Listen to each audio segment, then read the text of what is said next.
ομιλητής της σήμερα, πριν τη συζήτηση, είναι ο κ. Florentin Blanc, Inspections for Experts της Παγκόσμιας Τράπεζας.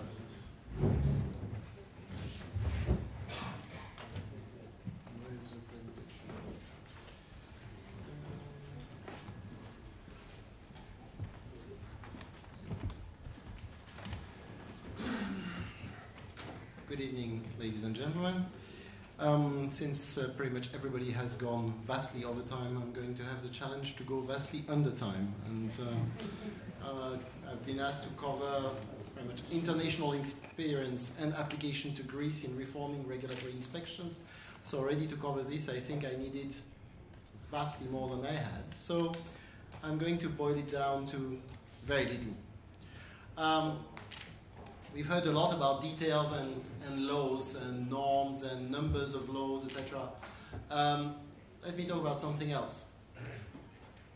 The first thing is, what are we talking about is a set of interconnected problems.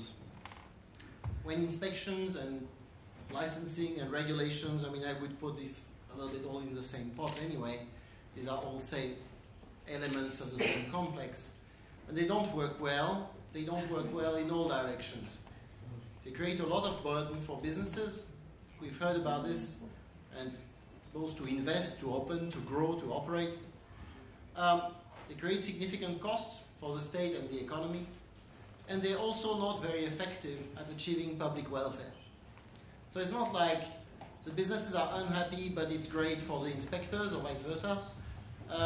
It's that it's not working for anyone. What we want at the end is more impact, more effectiveness, but less burden. And that requires a set of things. That requires transparency, requires professionalism, that requires good implementation of reforms, that requires an overall strategy to improve the compliance of businesses, not just putting up a lot of rules and a lot of procedures and a lot of checks, but trying to think, what do people need, what kind of support do they need? And it requires risk focus, not trying to regulate everything, but trying to think through where is regulation really needed and where will it make a difference. I think you can boil down a lot of what we've heard to the idea that was said by the General Secretary, for instance, that there are many regulations that are too prescriptive. Many rules that date back sometimes to the 20s that say absolutely everything you should do in your business, and then inspectors who are coming, or officials who are coming to implement these rules.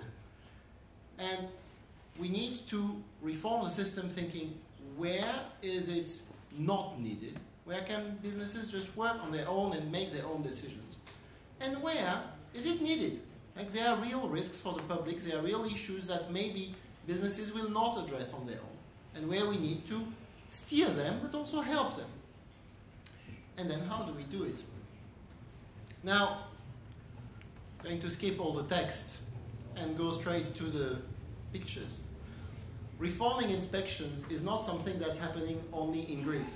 I've put up lots of colors, which are not very visible in addition, but basically when it's dark, you can see that there is a lot of reform of inspections, and when it's not very dark, it's only partial, but I haven't even put all the countries. You can see that this is the kind of reform that you will find from the UK to Russia. In extremely different countries, the problem is seen. And even in the countries which I haven't listed, it's being discussed. Why? Simply because states, international organizations have all realized that this is a huge function of the state. A lot of what the state does, once you take out public health and military and education, is control of different things. And if it does it better, it's going to be better for everyone. Now, how do you do it better? You try to think about risk. Risk is not just the probability that somebody does something wrong. Something wrong. What is this? It's too vague. Risk is also not maybe something bad will happen. Yeah, maybe something bad will happen. Bad things can happen always. No, risk is trying to combine how likely is it that something bad will happen. Okay, if it's bad, how serious is it? So if it's one chance out of 20 billion, we're not going to send armies of inspectors, right? And also, even if it's very likely that there is a violation, if this violation is completely irrelevant no one will get harmed, no one will get poisoned, no one will get anything. It's basically a paper violation. Maybe we also don't need an army of inspections. But if there's a high probability that seriously people will get hurt, then maybe we should check, right? So from this you build, I said I will focus on pictures. From this you build a risk matrix, right? Likelihood that there is a problem and level of harm. And if both are high, then you seriously control. If both are low, you're like, well, maybe there are violations, but maybe we don't want to spend resources checking it. And you can apply the same philosophy to both inspections and licensing, right? Deciding whether you need to ask for a license is done in the same way. And then you build a pyramid. The idea is that you will concentrate on the most risky cases, because you cannot check effectively everything. Because checking effectively is not just visiting, it's knowing what to visit and having sufficient time to check things properly. Not enough pictures, so let me go to pictures. This is the idea, this represents the idea that checking is only part of the issue. What many people forget when they talk about regulation is to ask, why do people obey rules? Because we all know that lots of rules are not obeyed, right? Even though they are controls. We all know there are traffic violations, for instance, of all kinds in all countries of the world. We all know that people download illegal files. They will not necessarily say it tonight, but people do it. We also know that, on the contrary, not many people go around stealing money from others or laptops in this room, even though the probability of being caught for theft is 0. So people respect rules for all kinds of reasons. Now people have lost me, or I've lost you. We mostly don't obey rules because of fear. Fear plays a very small role in deciding whether we are going to do one thing or not. It plays a role, sometimes, in some things. Sometimes we calculate, sometimes we think, okay, will I get caught? But most of the time we think, is this what I've learned to do? Is this what my friends are doing? Is this what people in my group are doing? Or do I know what to do? Do I even understand the rule? So if you want the compliance with rules to increase, you don't need just licenses or inspections. You need to think, how do we support compliance all through the cycle? Enabling people, meaning having reasonable rules and having the knowledge, explaining what to do. Okay, economic incentives. Yes, having some dissuasion, making sure that, okay, people who are really cheaters know that they may be caught. Yes, this also plays a role, but it's not the only thing. Social drivers, trying to make sure that as a group we can influence people by having better behavior. That's the most difficult to change. But it changed. It can change. It changes slowly.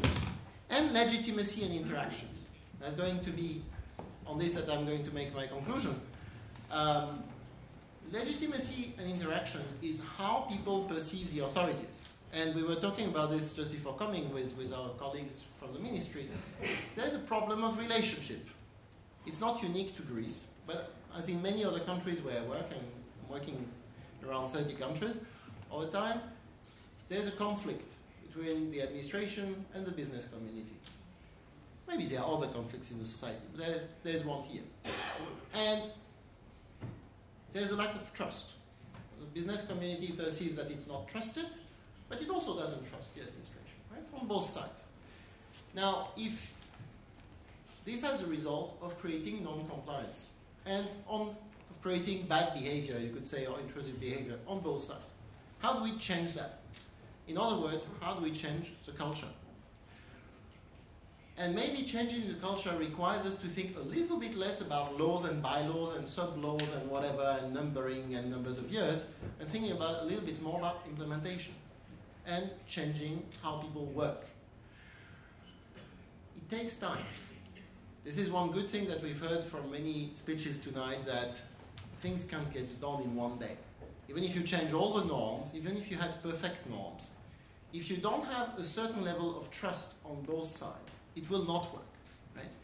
Even with perfect norms, if inspectors are hostile to businesses and vice versa, inspectors will come in a very rigid way, and you will always find a problem.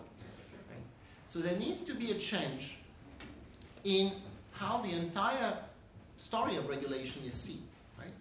what is the purpose? What is it that a regulator does? Is it to make sure that you have complied with absolutely every little point of the law? Or is it to make sure that the public is protected against real risks? Well, that requires a lot of changes. That requires the staff to understand what is risk and to know how to assess it, but that also requires, of course, laws that allow this flexibility. So there is also a legal ingredient. That's what we're working on. But there's also a lot of training and change of culture and increasing interactions like tonight.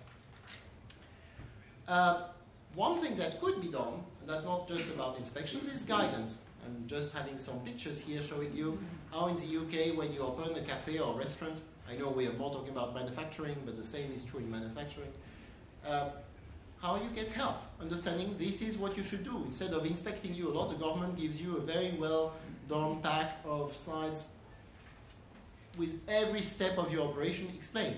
You know exactly what to do. Then it's really easy to do. The likelihood that you will do it is very high.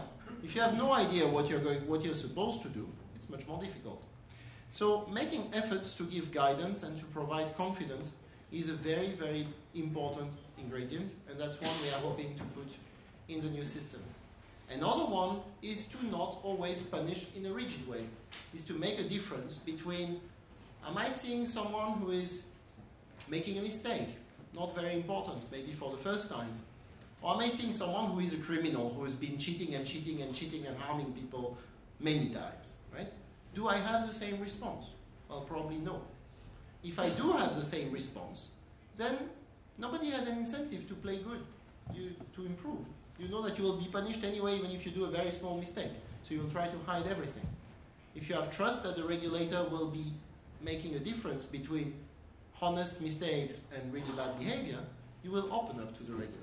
So there's a huge change to make in how sanctions also are decided on. There are very good principles that can be used to do these reforms, and many examples, which I haven't had any second to go through. But you can go to the OECD principles, best practice principles on inspections and enforcement, and a lot of the supporting literature, and also the World Bank guidance on this topic, or we can have another talk one day. And in short, how do you apply this to Greece? Well, the first is to have some framework legislation, even though legislation, as I said, doesn't solve everything, but still you need it, which will put some principles, including that maybe as a suggestion that regulators should consider not only whether they're implementing their rule, but also the impact on social and economic life of the region. The need to base things on risk, to be proportional to risk, to be responsive to the attitude of the business. Also new procedures, IT system, coordination between inspections, which is a really important issue in Greece, and the requirement to develop guidance and checklists, I mean things that will clarify what are you supposed to do. Because if as a business you have no idea what you're supposed to do, you're waiting for the inspector and you never know whether the inspector will find good or not good. So this needs to be changed. But once you do that, this is essentially step 0. Then you need to implement all these nice ideas. So this means developing and rolling out an IT system for licensing and inspections that will enable this new approach where there will be less controls, but then they will need to be focused. To focus your controls, you need to know where to go. For this, you need data. For this, you need an IT system. Risk-based planning, that it's nice, it takes maybe 20 seconds to explain, but to put it in place needs more time on how to rate each establishment, how to estimate whether this establishment is high risk, low risk, or whatever else. Risk-focused visits. When you visit, what do you check? You check absolutely everything that's in the rule book. Or do you check whatever you remember out of the rule book? Or do you have a real methodology? Guidance, telling you as inspector, this is what you need to focus on. In this type of business, this is what's important. And this is how to look for it. To do that, you need to prepare these documents and to train people. And you need major efforts of training and also workshops like this one to change the relationships and the culture. And finally, there will need to be work on coordination and allocation of resources between different institutions. I've put it last, not because it's not important, because it's probably the most difficult to do in every country. And on this, ladies and gentlemen, thank you very much.